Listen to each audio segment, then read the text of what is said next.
it latch, you know? Or do I run it? Hey, Brad? Yeah. Does the top latch back, or is it just lay No, it back? should just rest. Just lays these there? are best tops, so I can't say.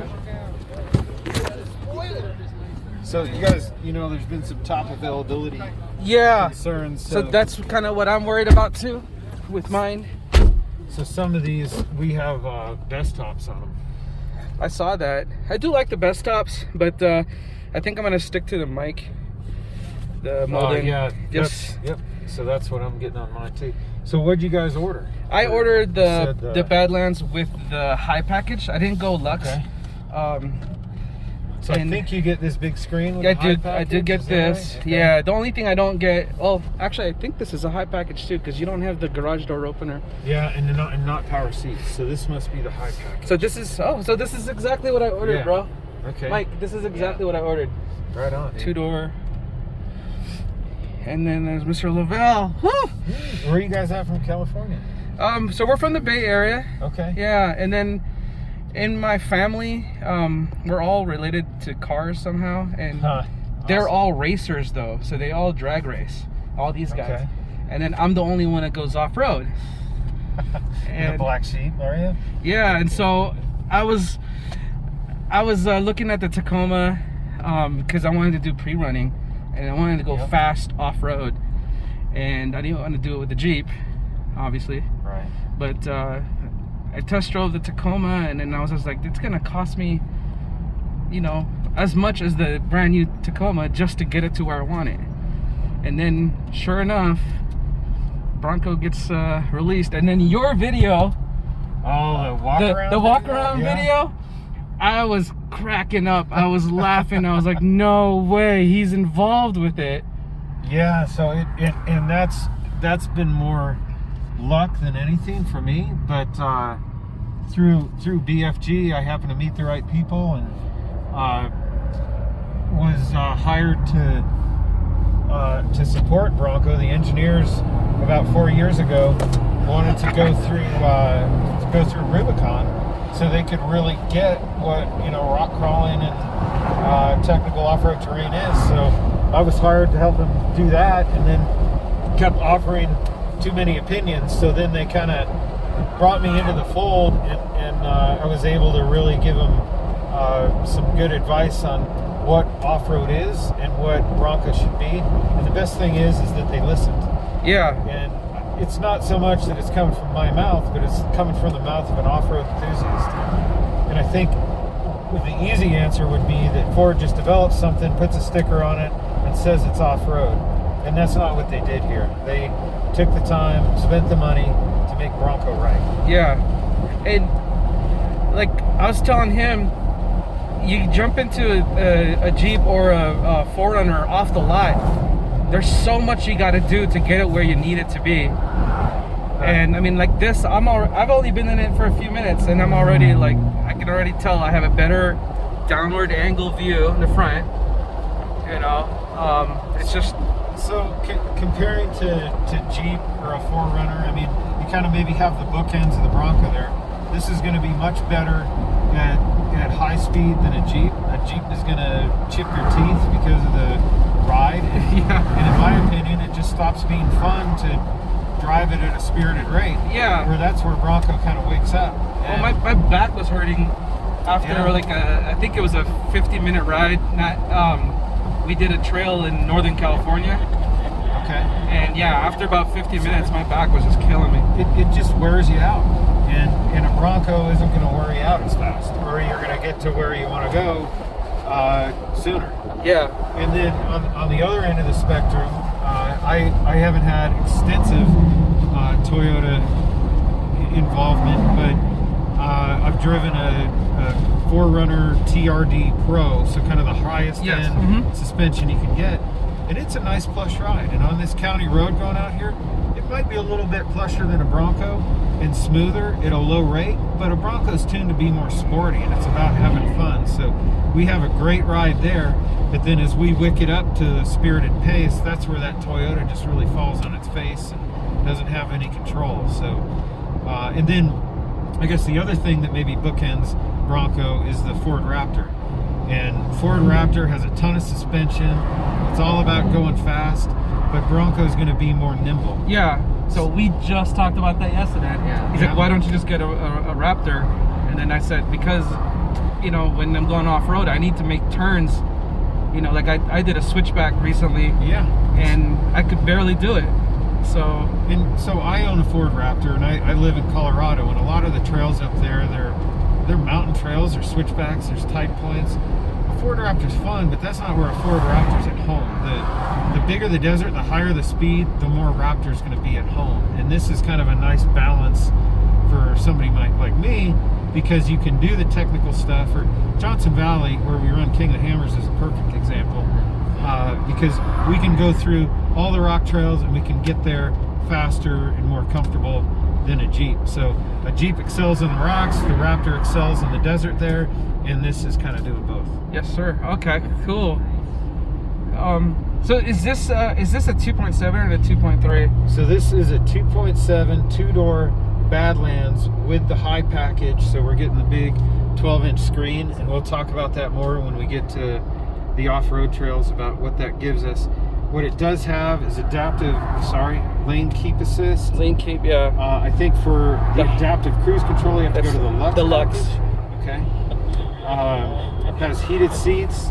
This is the marine grade vinyl seats, which they're not the vinyl seats of 10 years ago. I can tell you that they're really comfortable. And No, that's right. You know, I haven't even said anything, but these seats are comfortable. How you feeling back there, Mike? Good. Yeah. I like it here. So see, I don't need a 4-door, right?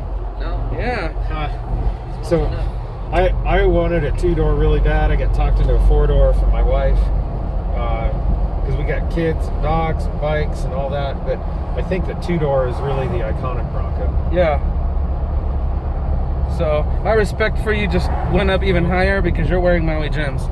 Hey, all right, right on. And I actually scored a pair of Maui gems from a sunglass dealer as a tip. He said, well, just send me an email, I'll send you another pair. Oh, wow. I said, all right, I will. So again, compared to a Wrangler, a Bronco's, it's a little more plush, it's a little wider, it's a little bigger, but what it gives you is a little bit more room in the interior. Yeah. Like, you know, we're talking about the ride on road. It's not going to wear you out as quick if you're driving it day to day or if you're driving it cross country. Yeah. Well, I just rode. We did the Pismo dunes in a 4Runner that was set up for pre-running, and you know, yeah, you're right. It is it's plush and everything, and the problem is like to get it to where it can do all that. It just and then for me, I was just like, oh. I just don't want to do that. I mean, this one, look at that. It's got the sway bar disconnect, front locker, rear locker, the trail turn assist. It's got everything like built in. So the Bronco, yeah, you're onto it there. The idea is you're getting all that off-road content from the factory with a warranty, much like the Raptor, which is a performance. It's a Ford performance vehicle. This isn't Ford performance. But the idea is get all the off-road content in now, because it costs a lot of money to modify IFS. And then you're screwing up the on-road drive when you make those modifications. You're looking to aftermarket suppliers, which they just can't invest the money to get the ride quality, the tuning, the safety aspects all the same as what Ford's going to underwrite from the factory. So in the tuning, in the off-road development of Bronco, the shock tuning and all that, Bronco. It's a big investment for Ford, and they've spent weeks and months tuning dampers for each package and each configuration.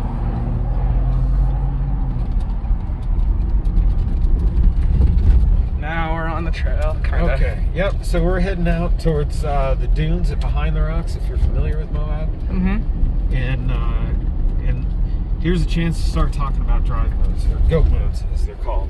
Right now, we're just in normal. There's 3 on-road modes. There's normal, eco, and slippery. So slippery is designed to get you safely to work in snow and ice. and back home again without incident. It's not designed for snow bashing or stuff like that. If you're going to go off-road and have some fun, you're going to use one of the off-road modes: mud and ruts, sand, Baja, and rock crawl. So I'm going to go ahead and put it in sand mode right now. Basically, the way I judge it, if the dirt's dry, I'm going to put it in sand mode. If the dirt's wet, I'm going to put it in mud and ruts. Okay. And as I do that, it's going to shift into 4 high. Okay. And in sand mode, it's a little bit hard to see the top off, but the rear locker, yeah, engaged. Yeah, and you can choose to take it out. Okay. They're just default settings. Are you kidding me? This feels like a... Okay, this is amazing. So again, compared to maybe what you're used to in an off-road vehicle, unless you're a Raptor guy, you're going to notice that the ride is really good in this type of terrain. And it only gets better the faster we go. Yeah. And just for clarification, guys, they're only aired down to 30. They're not even aired down. That's just 30s. That's factory. So placard, I think, is 38. And okay.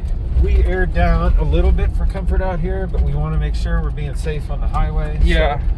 So I actually air down. I'm a 38 Ford Street, and then I air down to about 25. Yeah. Sand or something. Yeah, and then I go as low as 15 or 12 when I need it. But this is amazing. This is amazing. This is so comfortable. Well, I think you're only going to like it more as we get out here and get a chance to put it in Baja mode. Put some speed on it. Oh my gosh, that's exactly what I'm looking for. And the real beauty of drive modes, I mean, I've been an off-road enthusiast all my life, and over the last 2 decades, I've seen vehicles get features like ABS and stability control and traction control and all these controls that make it safer for all of us on the street. But what that's done is taken away from my off-road experience, because all those nannies are engaging when I don't want them to and when they don't need to off-road. And that to me is the real beauty of drive modes. You put it in mud and ruts or sand, or especially Baja, and it's going to get those nannies out of the vehicle and correctly tune the vehicle for the off-road environment. So finally, I feel like we're using technology to benefit off-road rather than to take away. Yeah, it's giving you back the driving portion of it. Yeah, exactly. So, and the concept behind Bronco, the overarching concept, is to flatter the novice but not impede the enthusiast. Yeah. So we have a lot of features. We have safety controls, suggested settings when we're putting it in different drive modes that are going to help the novice get to where they want to go. But it was very important to myself and to the whole program that we're not taking the experience away from the enthusiast or pro to go out there and really drive one of these and not have unwanted interference. Yeah.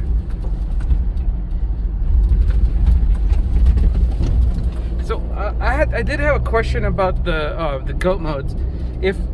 When you switch it to like the sand and stuff, does your steering actually change too, or is it just the throttle and suspension response? I think so.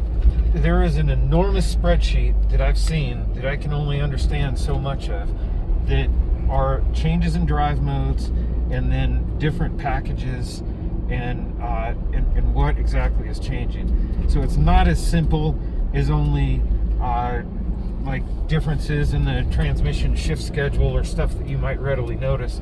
There's a lot more going on in the background. I don't think steering is one of those parameters that changes. Like I have a Mustang and you can change steering modes. Yeah. And I haven't picked up on any changes in the steering calibration. And Mike, if we were going this fast in your truck, we would have like broken our teeth already by now. Yeah, I know.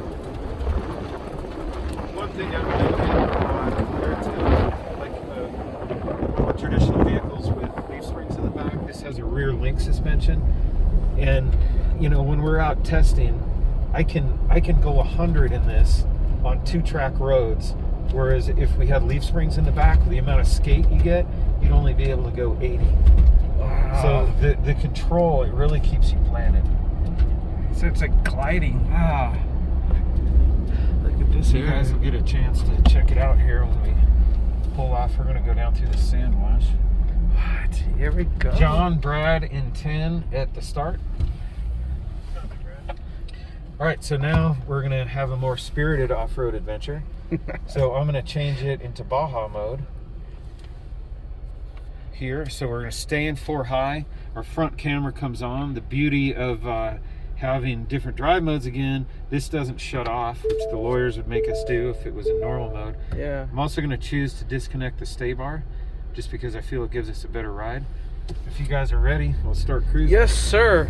We are. Woohoo! Yes! So I've been part of the off-road durability testing for Yeah! Oh my God, this is something else. Now you're making me chuckle. Oh my God. Hey, handles really good.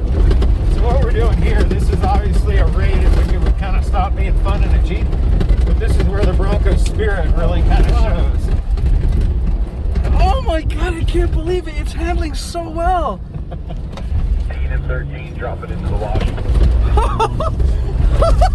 Suspension is really good. Yeah, so this is the rate we run out in Bronco durability testing. We're getting a bunch of chatter bumps here, but you know, this is what we're doing to make sure that Bronco is lifetime off-roading for off-road enthusiasts. Jump! Woohoo! Yeah! We went airborne. You guys are killing me. That was All right. awesome. So if you were me racing King of the Hammers, we'd blast right up this, but what it is an opportunity to showcase rock crawl mode. So I'm putting it in neutral, let it go to 4 low. And as it does that, it's going to change our calibrations again, so it'll automatically disengage the front stay bar, rear locker engages. I just got to give it a second to... So you do have to put it in neutral. Okay. Yep. That's good. That's... And it was just wanting me to move forward there. So it's going to engage these presets. One thing we can do in here that you can't do in a Jeep, we can disengage the rear locker, put the front locker in. What? Why do I want to do that? Because when we're racing King of the Hammers, I want the front tires pulling. I don't want the rear tires pushing me into the rocks. I want Yeah. the front tires pulling me over. And you can turn. Other thing we're going to do is turn on the camera view for the front tires. So Nice. what tire do you get a flat on first in King of the Hammers? It's your right Always the front. this side, yeah. Because it's further away from you, right? Yeah. So now we can see exactly where we're placing that tire. Wow, So that is crazy. what I would do is try to memorize this hill before, but now I can really see where I'm putting that tire. So it's having a built-in spotter, I guess. But you can actually use your Ford Bronco as a pre-runner and then do the race in your... Yeah. So to that end, from a pre-run standpoint, this, and I haven't seen it yet, but it's coming with Ford Pass, which is an app that allows off-road trail mapping. So you Yep. could go out, pre-run a course, just like you're saying, and record it, share it through your phone to other people, to the service, whatever you want. So now I'm going to switch back. There's a couple different camera views here. This one's kind of Wow. a condensed forward-looking view, which I think more accurately represents the road, where there's the standard forward view. Yeah, And there's looks a also little- the more traditional view. It'll give you a predictive tire path and give you the 360 view of This is what's awesome. going on around the vehicle. So up here, I want to show you something that's near and dear to my heart, and that's one pedal. So what one pedal does, I'm sure you get when you're racing or driving fast, you're left foot braking. I've been doing it the whole time here. So what one pedal does is simulate left foot braking. So right now the brakes are clamped down, and I have to add maybe 15% throttle to get the vehicle to move, and then I lift off the throttle and we come to a stop. So what that does is, for a guy like me, like racing King of the Hammers, I'm always on that brake pedal, and I'm driving through the brakes, because as I come up and over boulders, I just add brake pressure and and lock then- that vehicle yeah. down, falling over the other side. So that's what this is going to do for you here. These rocks aren't very big, But it's just a representation. so if we're plodding up and over there, it's going to catch the vehicle before you fall off the other side and get a whole bunch of chassis movement. Okay. So it'll catch you. Yeah, I saw Lauren I saw Lauren drive up to the edge of Top of the World. Top of the World, yeah. So see how like I just hit that ledge, Yeah. and we get kind of one thing like that, but what Yeah. it doesn't do is bounce us off the whole ledge, and so there's a lot better control. Wow. So how long did it take for you to stop using your left foot? It takes a little bit of time. I'm 'Cause pretty used to it. I know now. I'm gonna have a hard time.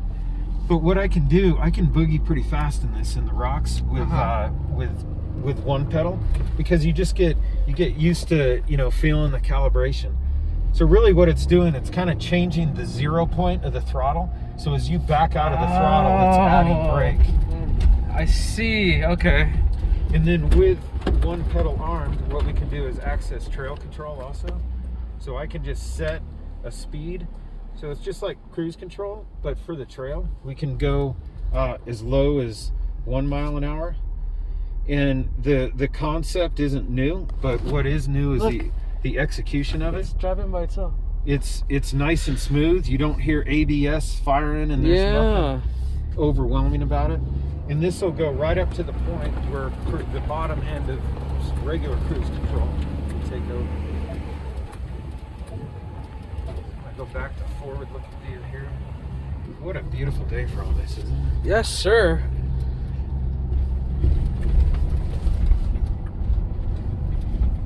I didn't even know you were gonna be here. Yeah. Well. Yeah. I'm, Like, I thought you'd be like. well, you know what I did do? I there's obviously the Ultra 4 race going on out Yeah, here, that's which I'd love to tomorrow, do. right? It's it's tomorrow. Yeah. But what, Bean, you have just a very slow moving oncoming. Copy that, thank you. I'm gonna try and find a wide spot and I'll try and wait for him. He might be off. He might be okay. Copy, thank you. I really wanted to do the race, but I kind of wanted to do this instead because I get to share the idea of Bronco and all the stuff we've been working on. Yeah. So here's a spot I like to really concentrate on the forward view camera because Look. you can't see anything. Dude, in the County. Tacoma, in the Tacoma, you're looking at the freaking sky. Yeah. And I have an older Ford Raptor, well, a 2012, and it has a front camera, but it's buried in the menus here. The resolution isn't as good, the screen isn't as big, and that's where I think Ford has taken a lot of advancements here. And you can shut it off that easy, but you have a nice hard button there. The camera will stay on as fast as you want to go. Well, I'm gonna shift out. as I'm gonna go back to Baja. nice. We're going back to Baja Mode.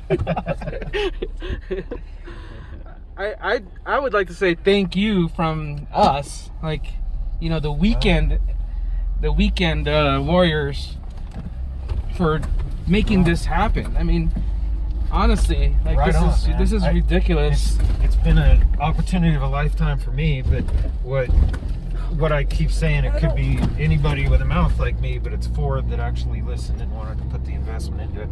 It's been a fantastic team working on the Bronco.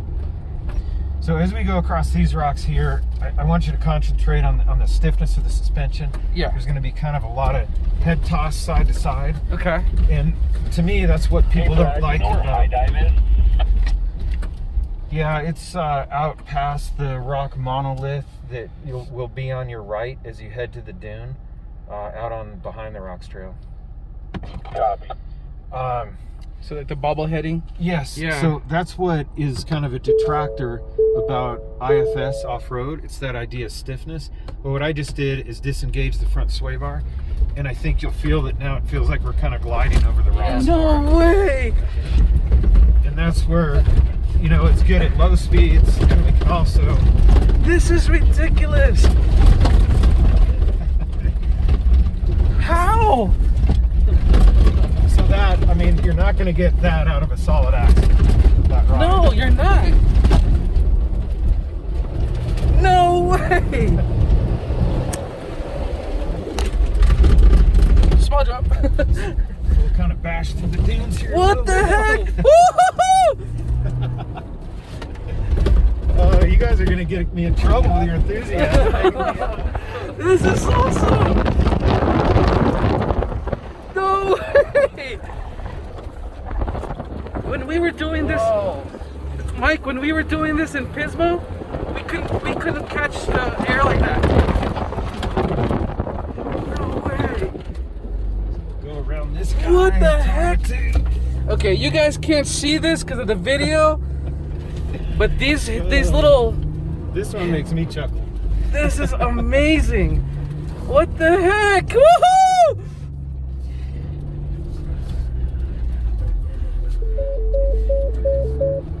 All right. So what we're gonna do now is show you trail turn assist. So you might have seen this before. Yes.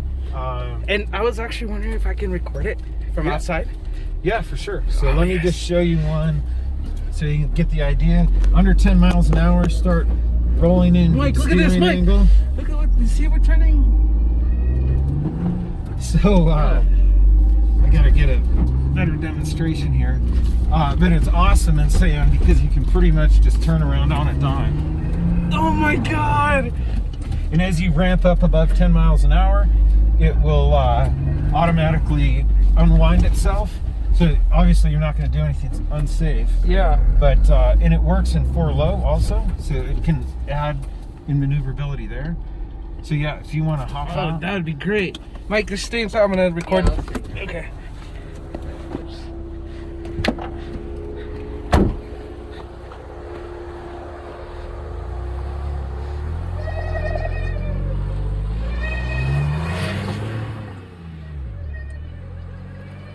No way! Woo!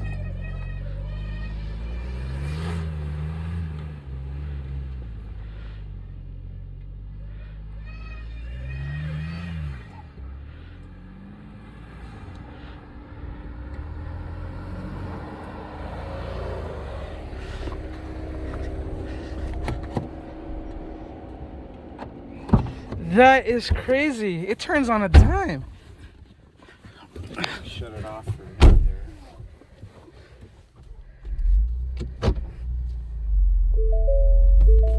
All right, so now we'll continue on. So one thing that this has that Outer Banks First Edition, anything Sasquatch and Badlands gets, not Outer Banks, Wild Track, is the Bilstein position sensitive shocks. So I'm sure you're familiar with bypass shocks. It allows a real good ride in the middle, but as you jump or get sporty, there's a lot more damping at the extremities of travel. Yeah. This does the same thing. There's a big piston in the middle, 2 little pistons either side. So as you go up into that bump zone, you engage that second piston. Now fluid has to flow through both of those. So it really increases your damping. You get that progressivity like a Raptor would have. Just out of a little bit different technology. Wow. So when we're gonna plod through these whips here, you'll kind of hear the clunk, clunk, clunk. That's those cups engaging and disengaging. Okay.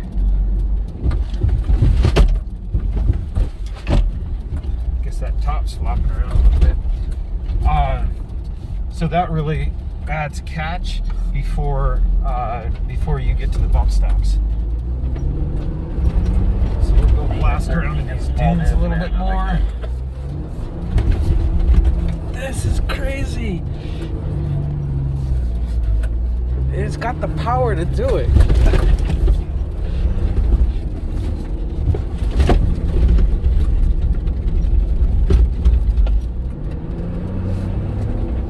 Oh my God.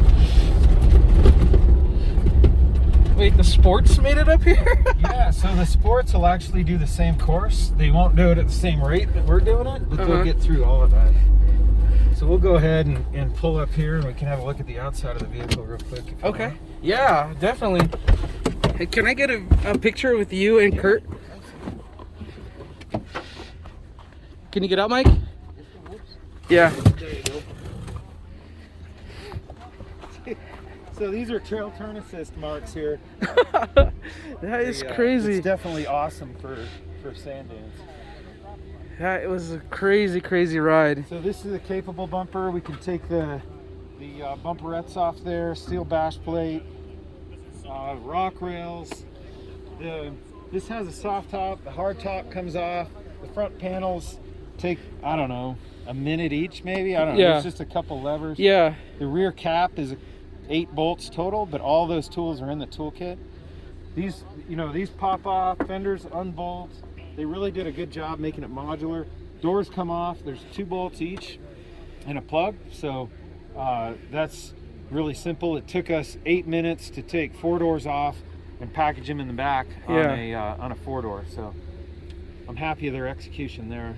I'm sure I'll get better as I do more of it. Yeah, right. Yeah, that is awesome. Mr. Lovell, can I take a picture of you and Kurt together? You bet.